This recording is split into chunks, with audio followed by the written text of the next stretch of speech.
Hello, welcome back to Braid. So, this is Intelligent Design, and the first episode was all about the very introduction of Braid and the core tutorial mechanics. We're going to be seeing a bit more of those now, but I'm going to run through these next parts of these levels really fast, because there are some brilliant puzzle design ideas, but mostly we're just in the tutorial now. And yeah, most of the important stuff happens in the first room. So we're going to jump over here. You see this key and a lock. Now you can see that that lock is not anywhere near a normal door. It's facing straight out at us, even though we go from side to side. It's a giant super lock. He actually sacrifices realism entirely in favor of usability, and I applaud that. You probably heard the ding when we got the key. That means you did something right. Good. We walk into that, and now the key is gray, and it's broken. It's broken to say it's been used. It's gray to say it's no longer valuable. It's no longer has the gold. Gold means good. Gray, it's lost its power. Good, good, good. Now we've got a puzzle piece. This says go across this cloud bridge. And we've been told this is called the cloud bridge. So we know it's a bridge and something we can go across. And as if just to make sure we knew that for sure, there's a puzzle piece there. So we do that. See, the clouds themselves could have easily been clouds, just like pure fluffy clouds. But he made the tops flat and hard so it looks like a platform. And he put the vacuous, steam-like clouds below them with the platform just on top to make it very clear that there's a contrast between what hard looks like and what soft looks like. Good, good, good. Now I've got a reverse cloud bridge. We jump, jump, jump, and I would succeed, but I'm going to fail. There we go. We fall. Maybe we try that multiple times. We get frustrated. We want to get to that platform piece, that puzzle piece. So that's how he's signposting, get up here. From here on out, Jonathan Blow is going to use puzzle pieces to control where he wants us to go. That's going to be what he uses to subtly signpost, go there, go there, go there, go there. And he's going to use that to move us around his levels exactly how he intends, while still making it feel like we're entirely under our own control and have a lot of freedom. It'll be very clever. Let's say we get frustrated and we show up here. What's this? Again, it's a giant piece of the level, which doesn't say you must learn how to do this thing, but it's a giant piece of the level, so we're going to see this prompt that's both flashing and has an arrow very obviously as we go on. And the faster we go away, the faster it disappears and appears, so it's more obvious what's going on. And also, players are likely to stop and take a look here, because they're like, huh, that's weird. All right, so we got puzzle pieces. Shift, shift, shift. We can move these around. This is not good usability. It's not clear what the spacebar does. It's not clear what the shift does. And also, it's not clear that you can use your mouse to move things around, which is so much easier than trying to use, like, control it with the arrow keys. So that's a bad PC port there. But it's fine. You eventually figure it out. I always see people get confused here, but it does work. Now, we've only got 4 pieces here. We're going to see that there's not much we can do with them right now. So none of these pieces really seem to fit together. This is a corner piece, clearly. Maybe it goes up here. All right, we're going to give up on this, but now we know what puzzle pieces are for. So this is a bit of increasing our motivation standards.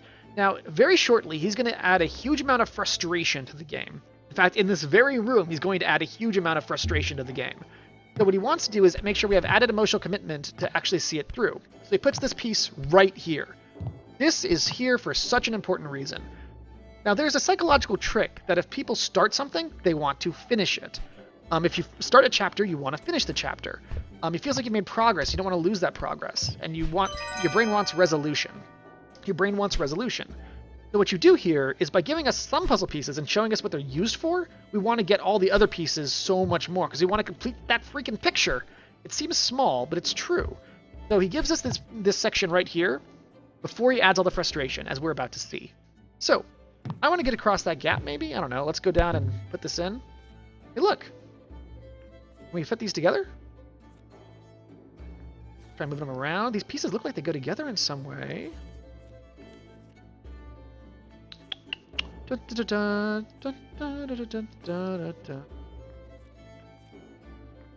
maybe this one? Nope, that doesn't make any sense. It's an edge piece. All right, maybe these two go together. Does not seem like they do. Interesting. So, where is this section fitting together? I know that they do. Ah, here we go. So one of the things here is that as you're playing around with these puzzle pieces, and the funny thing is, I played through the game beforehand to go check how this all works, and I knew these pieces fit together here, but I was having trouble finding it. This is actually the least ambiguous section right here. This double curve is a very clear piece, so it's a bit easier to fit together for apparently everybody but me on my second playthrough. So now we can go over here. We've got a whole little third section here. The piece that we just got connects these two pieces together, so it's doubly reinforcing how satisfying this is. If you get here first and fail your jump, you're probably a bit more frustrated. You're rewarded by getting a puzzle piece right away. Then you go up to get that extra puzzle piece, and now you fit these two things together. Now, if you go succeed on your first try, and get that puzzle piece the first time without having to fall and fail like I faked doing to come down here, that's fine too. But it's nice that he gives you double rewards to discover it and then to get the puzzle piece and complete it, versus just getting it the first time if you already don't have much frustration. That's nice. Nice little bit of design there. And that fits together there too. So we've got, cleverly, basically half of a puzzle here, and we want to see what the rest of it looks like.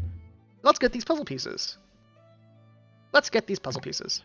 Jump, jump, jump, cannot get that. Players will try for a long time, they will fail, they will get frustrated. Let's go get that puzzle piece. That's a gap, we can jump over things. That's not a problem. That's not a problem. Going up here, jumping on clouds, because that's how we roll. And we're going to go and get a really long jump, and we clearly fail. Like, they could have made that platform almost look like it succeeded. We would think it was us, but that was not the problem. That platform is too far. All right, we're going to try this time. Whoop. All right, we're going to go this back just a little bit more, and we'll try it. Come on. And we're, again, barely halfway there. We can't do this. Now, players will try multiple times because it looks like that's the solution. That this guy is something we're supposed to bounce on. We've been taught, bounce on these guys to get places. Bounce on these guys to get puzzle pieces. And they will try, and they will try, and they will try, and they will fail and get really frustrated. This is risky. Both these puzzle pieces cannot be gotten right now. Neither of them can be gotten right now. So that makes players frustrated on solving two puzzles. They'll try to solve this one, they'll fail. They'll try to go get that, they'll fail. They'll jump repeatedly, frantically. I've seen it millions of times. Well, hundreds of times. Well, dozens of times. Probably not hundreds. Probably almost 100. They'll try on this, and it fails, and they try that, and it fails, and they get massively frustrated. So it's a good thing that we've improved their emotional investment in the game by showing them what they use puzzle pieces on, and making them feel like the puzzle is almost halfway complete. So they get frustrated, and they'll move on. Now that, I feel like, was a little risky. I would have put one puzzle piece that you can't finish here. Just one. I wouldn't have put two, because that makes players feel doubly frustrated. Like they really should be able to solve both those puzzles, and they can't. But the introduction of the puzzle art there was brilliant. Alright, see, it says hunt. It told us to hunt. In case you missed the top, you see at the very top of it. Sorry, in case you missed that message, you see it at the very top of the screen. Hunt. I can do words. Alright, we know to hunt. Jump. X right there. There's that lock with the puzzle piece. X over there. We know what we're doing. We're jumping on dudes, having some fun, smashing some Goombas. We're number one. Alright. No problem. We're hunting. Okay, we know what we're doing. Kill things. Hunt, hunt, hunt. That didn't work. Alright, let's wait for him to come over here. That's the solution, right? That also did not work. That could have been the solution, but it's not. Solution is to bounce on this guy. So with the hunt instruction, without the hunt instruction, this room, people might have thought really hard about what they're supposed to do and how they're supposed to do it, and they might have gotten the solution right the first time. What Jonathan Blow is going to do now is intentionally misdirect us multiple times, so that we're going to have to go back and undo our mistakes. And that's what time is supposed to be used for. You go back and you undo your mistakes. The problem with this room is that people spend a lot of time missing their jump before realizing they have to rewind the whole thing. And in reality, rewinding time is not a good solution to reset the puzzle. You should go back out and come back in. Otherwise, people wait for a long time. And often they don't know that they can do the 8 times rewind, so they will try for 2 minutes and then sit for 2 minutes. Doesn't work very well. Then maybe they'll give up and they'll come back later, and then they'll be able to solve it. But the important thing here is that Jonathan Blow directs us with the hunt. We think we know what the solution is, so we don't bother trying to figure out a bigger solution. We think we know the solution is, so we don't try to figure out the real solution because we think we already know the answer. And that forces us into making a mistake while still feeling like it's probably our fault, which is really good. And so that is like, oh, okay, we've made a mistake, we undo it, and we succeed. That is the core element of the game. He's going to do it a lot for the rest of this level, which is just this room. We try to get that, we can't get it, we can't get it, we can't get it, we can't get it. All right, over here. And he's going to do that mistake thing, force you to make a mistake a lot really shortly, and it's not going to work nearly as well. But it does still work. All right, so we go here, and you can see clearly we've got the the up button to press up. But it's not just up. It doesn't say just press up, see what happens. It's helping you. It's showing you the lever that you will push the lever forward to press up. So just a little bit of extra graphic design that makes things just a little bit cleaner. And if you just make things 1% better, 1% better, 1% better, 1% better, eventually your game's 100% better. So, this is pretty clear, unfortunately. You have to jump on these guys as they come out, and then get the puzzle piece.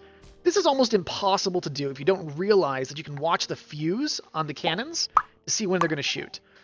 With that, it's not impossible. Without that, it's hell. Which is another good thing, because Jonathan Blow, after you beat this level, lets you really say you can go on to the next world, you can go back to previous levels in this world that you didn't finish, and lets you say, if you're frustrated with this puzzle, try another puzzle. Great for motivation. Because if we have multiple objectives that we can... I'm just going to talk through while trying to do this. If we have multiple objectives that we can pursue under our own guidance, we have more motivation, because we're mentally buying in to one of those options. One says, do this. Our brain is like, I don't want to do that. It says, you can do this, this, or this. Our brain chooses the least unappealing option, or the most appealing option. And because our brain made a selection, our brains think that they're more motivated. Think it was more like their choice. All right, let's jump down. Leap of faith time. Faith does not work. Okay, this is what people do a lot. They will go all the way up, almost to the top. They'll think they're safe, but their momentum is still being carried through, so they'll die multiple times. Faith really does not work. And we... Oof. Up here, and... Got it. There was no way to know that you were going to die in those places. Again, we make a mistake and we undo it.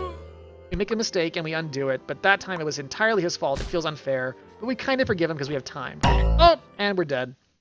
That one you could have seen coming if you timed it right, as you probably saw that he did fall down. But we learned to go up, and now we go climb, climb, climb, climb, climb, climb, climb, and we go here because we know that they fall. Go up there, pick up the puzzle piece,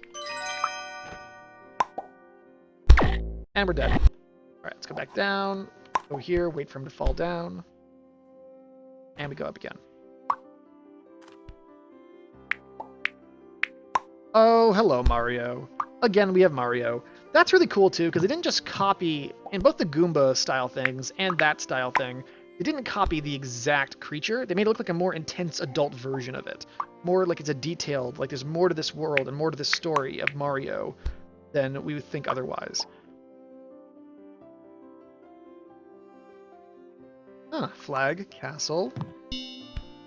Hit the flag. I'm sorry, but the princess is in another castle. Because of course. So you can see Mario connection all over. All right, the light turns on. You can see it doesn't just turn on once, it flickers, and there's a sound effect. It goes light, like flickers once, and then again to call your attention to the movement. So otherwise you might be focusing on the puzzle here, and you might miss the fact that this turned on, because your mind might be directed to, hey, there's puzzle pieces here now. You might have missed that, so they create the motion. You say like flicker on, off, then on again, and it stays on. Much better. This is kind of a mistake here. You can actually fix the puzzle here right now, and that's kind of not great, but a lot of people don't realize that, so that's good. It is good for usability, but it misses one important thing, and I'll show you what that thing is. So it says pieces 9 out of 12. That's at least the other good thing. It shows you that you're missing 3 pieces. But you can start World 3 if you want. Now we're going to finish World 1, which people don't often do. A lot of people who are just move on to the next world because they were frustrated by these puzzle pieces, which is good, totally fine, and they can come back. They can do it out of order. And again, World 3. Where's World 1? Who knows? But I'm going to show you the rest of this level, because it is brilliant. And then we'll do the next video, I'll show you level 2. How we get that? Pretty simple. But it's kind of annoying to actually execute. This is where Braid starts losing some of its charm. The very first level and part of level 3, anybody can solve whether they have gameplay reflexes or not. It becomes really a not soon. That looked very easy, but it's very frustrating to try to get it right. Because the speeds are just wrong. Like if you try to take it all the way over here, and then wait till it comes out and then go backwards, often they'll just fall and die. And it takes a long time of going back and forth and waiting and messing with the time travel thing to sort of rock it back and forth and then get it there. That takes a while of experiments to try to figure that out. I'm gonna hit escape, exit current world, which I'm glad I know how to do, because if I didn't know how to do that, it would be really frustrating to have to beat the level every time to go back one room. But luckily you can at least walk past the Goombas, so it's not that big a deal. So this world, you can just walk right past the Goomba room, it won't be a big deal. But we're gonna jump over here. It's actually a little bit faster than going this way, probably. But this is the teleportation system. So go here. So it's nice that the Goomba room does not require a bunch of platforming, because you're going to want to go back and forth between rooms 2 and room 3 a lot. So that's a nice setup. All right, let's try this. Let's go solve some puzzle pieces. So what's nice about this thing is that just the 2 puzzle pieces direct you here. You think, I just got 2 more. I just want to finish this puzzle. You often come here, if you don't know that you can do it from the main world, to solve the puzzle piece. And that's why I really like this section here. I was saying that it's kind of a mistake that you can mess with the puzzles from outside of the world. It's not really, because it's important for usability, but it's so much better if they don't know that at first, because they come back here to solve the puzzle, and this is something very important happens. All right, let's put these together.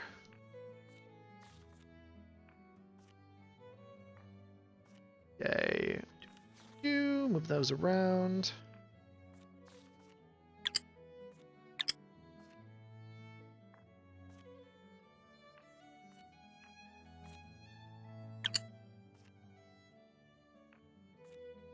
All right, and I think I'm missing a puzzle. There we go. That's not great. It should they should probably get shunted off to the side. Don't accidentally put one under there. Or we're just missing 2 more pieces, and we can see, oh, it's like a guy and a girl under the picnic table. That's kind of interesting. All right, well, that's all right. So we can see there's a princess theme, and we know that that's maybe Tim. Weird, because he has black hair. We have red hair. Did our hair change? Continuity error, maybe? Continuity error, maybe? All right, let's try this. Boom, boom, boom. And now we're coming back because we are frustrated. We want to solve these puzzles. We're gonna get them this time. All right, we're gonna jump. Come on, let's do this a bit more. Come on, we're just gonna try this again. Because when people fail something, they try it repeatedly. Often they'll try the same thing over and over again if they can't think of a better option. I was just at the laundromat yesterday, as of recording, and the machine was out. And I would put a quarter in, and it would go right through, and nothing would happen. I put a $1 bill in, and it wouldn't accept it. I would put a quarter in again the slot, it would fall right to the bottom, nothing would happen. I press buttons, nothing would happen. I couldn't see what to do, and I needed to get my laundry done, so I kept just putting the quarter in over and over and over again, as if hoping something new would happen, because what else am I supposed to do? I can't see anything else I'm supposed to do. So that's what people do, all right? And we just keep failing, and no, we do not fail. We do not fail that time. This moment, when I first saw it, just blew my mind. When I saw this moment, because here's the thing, creativity is often described as seeing more than one use for an object. And when you realize that something can be another thing, you're like, it can be done in a different way, you have this big, oh my god moment that makes your brain so positive, because your brain wants you to learn how to see things in new ways. Your brain wants to reward you and help you remember that connection. So that's this big positive, oh, aha moment when you first solve these, which makes puzzle games so satisfying when they're done well. And this is doing that well, because we see that we're thinking about these puzzle pieces as puzzle pieces, that they don't exist in the world around us. They're just this painting. And we think of all these things, all the art fits together, and then we're pushed so that we fall and we land on the platform. It puts us exactly there, so we will, in our process of frustration of trying to solve that puzzle, we will land on this platform. Brilliant freaking design. Absolutely brilliant. That is what I'm talking about. Jonathan Blow knows we're frustrated. Jonathan Blow puts us back here to get the last 2 puzzle pieces. He puts us back here, he gives us this table, and we try, and in our failures, we're going to land right on it. We realize, wait, these puzzle pieces aren't just solving the puzzle, they can interact with the world. And I was just moving these puzzle pieces around. I was just moving these puzzle pieces around over and over and over again, and I can move them around in different ways. Can I move the location of the table? And the answer is yes. You can indeed move the location of the table. When that happens to people, that's when they usually fall in love with Braid. And this section over here is pretty simple as well. We just takes a little bit of getting used to. Right. You basically just have to line it up perfectly so that he walks on it. And this is actually the reason to put 2 puzzle pieces that you can't get to here, because that table moving thing is so clever that you really want to show it off. All right, we're done.